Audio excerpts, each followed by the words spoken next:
at Rangers, and that's exactly how it turned out. Match commentator Archie McPherson. It's a place where Rangers have positively harvested points in the past, unbeaten here in the last 12 visits, but statistics don't tell the whole story. For any time Scott Sport's been here, the games have been tense and close and gone right down to the wire, and it will hardly startle us if we're in for the same today. Kelly had a very good away win at Love Street last week, and with Ian Durrant out with a hamstring injury, they bring in Peter Canero as the only change, which means the footballing rehabilitation of Andy McLaren, who started his career with Dundee United, continues apace. And you have to hope a talented lad like this has put his problems behind him. Rangers haven't been making their fans drool at the mouth of late, and they bring in Serge Perini, who wasn't in the squad against St Johnstone. They give Neil McCann a starting position. He came on as a sub last week, and continue with Billy Dodds, something of a recent saviour, who spurns talk of big striker signings by acting as a salvage expert. And the referee today is Tom Brown from Edinburgh. Well, the only people favouring Rangers at the moment seem to be the bookies, still making them odds-on favourites to win this championship. And of course you very rarely see an impoverished bookie, so they know something about the business. However, the Rangers' form has been far from impressive, and up against a side determined to do much better than of late, and that's Rickson trying to control the ball on what is a very slippery surface, because it's been a kind of smear rain over the last hour. Philly full of aggression at the moment. Mahood puts that down, and out comes close. Had to take that cleanly. Konterman. Ferguson seeing plenty of space on the right-hand side. Now Reina. Well, Reina delayed that far too long, allowing the cover to take place. Killy on the break again. Ball just kept in. Oh, that's a penalty kick, yes.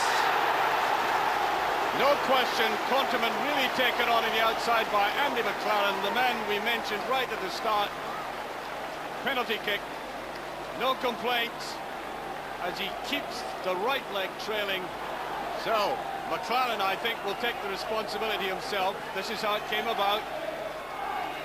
Neat little jink. That's typical McLaren play. We used to see him do that a lot for Dundee United. I talked about rehabilitation. This will take him a stride forward. Yes, Kelly a one-up. 3.5 minutes gone, and they deserved it. They've got it, Rangers, from the word go, with aggression, and that is a delighted player. No wonder. As I said, he's come through huge personal problems, and he takes his chance with aplomb, sending the Rangers goalkeeper the wrong way. Amaruso not quite getting there. Now 2 against 2. Koka. Amaruso behind the ball, and Konterman is there, and that's almost put past his own keeper. That is a very shaky looking Rangers defence at the moment, and clearly Konterman finding it difficult to adapt in the middle of that defence. Has witnessed that one. Taken by McLaren again. That wasn't far away.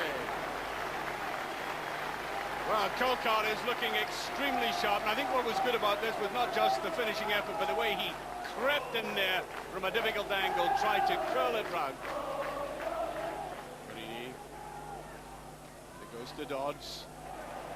Easily taken away. There's a beautiful foot follow to McLaren again. Great run forward by the lad. And it's in again. His second goal. Quite astonishingly, the Rangers defence ripped apart right down the middle. But what an astute run by Andy McLaren. 9.5 minutes gone. Beautiful ball played forward there.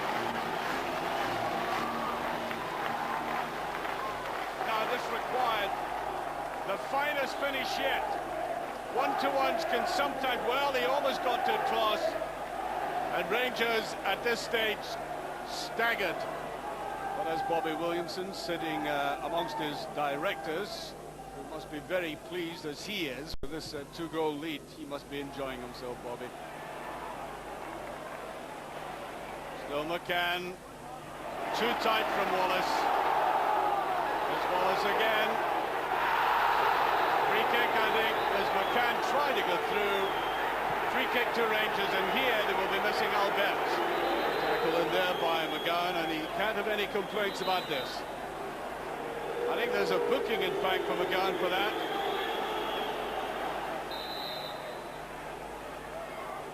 Abaruso in on it, straight against the defensive wall, and easily cleared.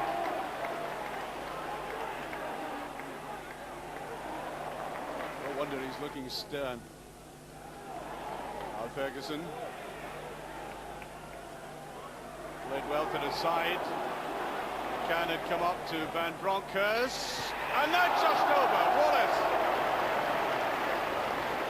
We've now played 31 minutes, and this, you could say, the clearest chance Rangers have had in all that time, and Wallace slightly mistiming it, not getting up and above the ball, but clearly underneath it.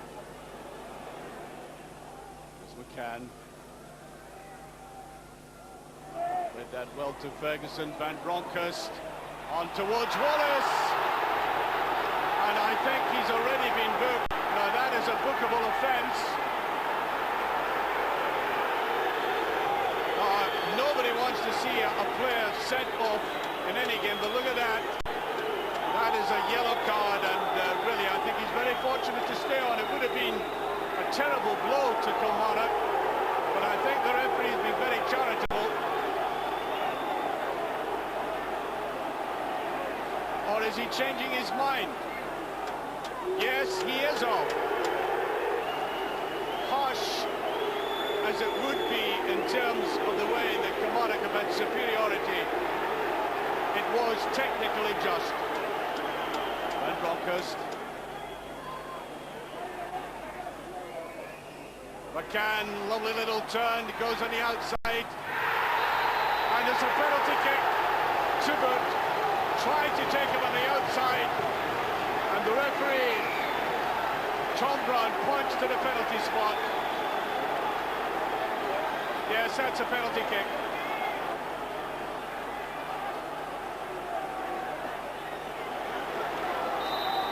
So Billy Dodds. There it goes. Rangers have pulled themselves back. And Andy McLaren knows Billy Dodds very well. Well, I said this is something of a salvage expert. It could be that again today. It's Rangers leave it to the wee fellow to score his fifth goal, fifth competitive goal, in no uncertain manner. Well, no wonder Williamson, who's been up in the director's box, has come down now. He can't believe this. His team well in front, well in top, and then two incidents brings it back to this. A ragged sort of ending to an astounding first 45 minutes. And there it goes, while Rangers, having been outplayed for so much of that first half, strongly back in it again, and Andy McLaren goes up the tunnel, and up until about 10 minutes before half-time, he must have been feeling 10 feet tall with his contribution, and we should be in for a spectacular second half.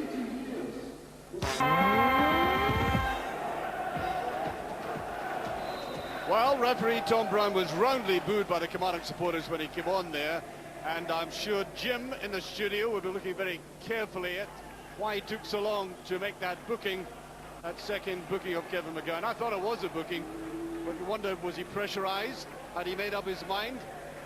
I think it perplexes us, and there's the Rangers sub at the start of this half. Kanchelskis with Fernando Rickson off. Here is Kanchelskis. I think that was a bit of obstruction, free kick. Well, effectively he has put Reina way back on the right-hand side, where Rickson was, with Kanchelskis just in front of him, going for it, as it were. And now to Ferguson. There's Dodds.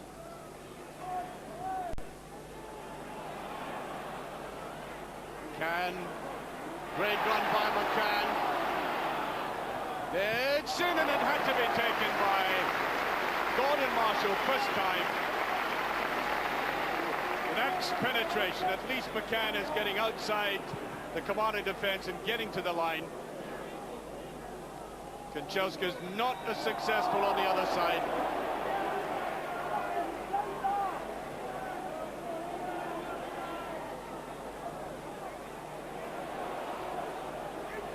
You can see he's trying to use his pace simply and effectively.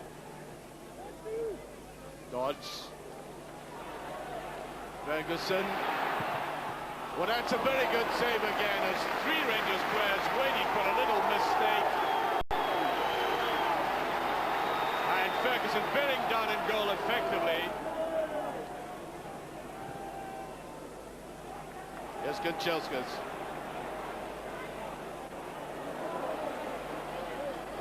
Did well to get that to the line at all. Gus McPherson is there, and that hit the stanchion at the back, and for a moment a little optical illusion crept in. I thought that was in the back of the net.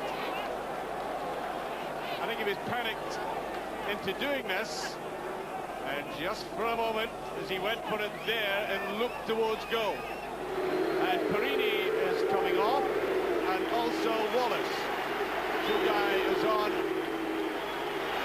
Don Kamjong and Kenny Miller, £2 million from Hibs, developing a young player, one of the best prospects in the game, of course.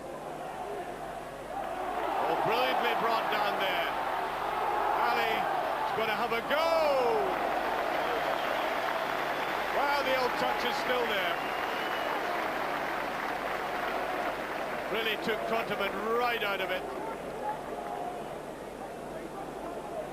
And not a bad effort, you know, for his first touch getting in here.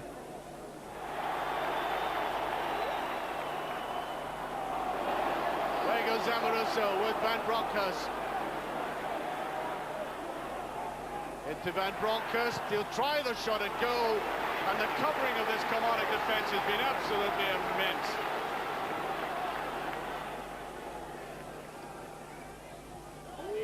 Swept in better, and it's in for Billy Dodds again, would you believe?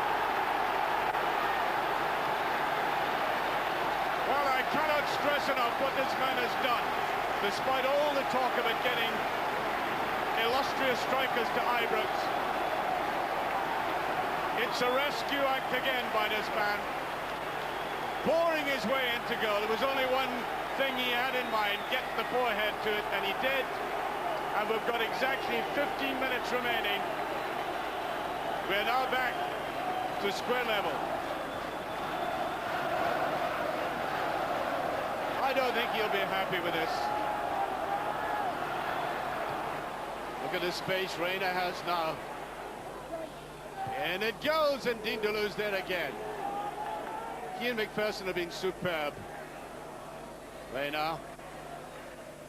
Little ball to Kanchelska's. Where's he going? Now Ferguson might want to go himself. He does. Tries to get in there. Miller's done it! The young sub puts Rangers ahead. His first real meaningful goal for the club. And Rangers now lead by 3 goals to 2, and no wonder they're hugging him. For so long in the game, Rangers looked as if they couldn't penetrate the defence, and the youngster kept immensely cool to put it away. There's the burst forward by Ferguson. Full credit to him for laying the foundation for it, and then swept in by Miller. Well, this man must have thought, just before half-time, at 10 or so minutes before it, that he had the best chance of putting one over Rangers here at Rugby Park that he's ever had before. Then came that dramatic change in circumstances.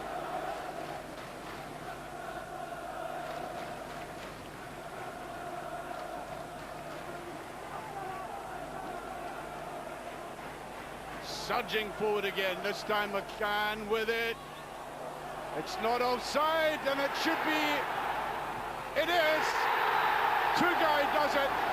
An intelligent run forward, and that puts it beyond any doubt. The Turkish player scored his first league goal. And all that pressure has paid off, and the referee, I think, might even book for the way they went to the crowd there. Yes, I think he's got his card out, and he's reminding Tugai of his responsibility of self-discipline. But at this moment, in the euphoria of scoring the fourth goal, look at his run forward, a great ball there by McCann. He might have taken the tourist route to goal, but the long way round, it still paid off. And I think there's just a slight suggestion of a smile on that man's face, and I don't think he's had local anaesthetic for it either. There's Tugai. That's a beautiful ball forward as the final whistle goes. Ferguson thwarted at the end. An absolutely astonishing game in many ways, with Kilmarnock playing splendidly in that first 35 minutes. Andy McLaren outstanding, gaining the penalty kick as he did, converting it himself, and then going through in that wonderful ball there, remaining measured and cool in the way he took it, even though Klaus got a touch. And then the comeback by you-know-who, with the penalty awarded after that run on the outside by McCann. It was Dodds who took it and put it away.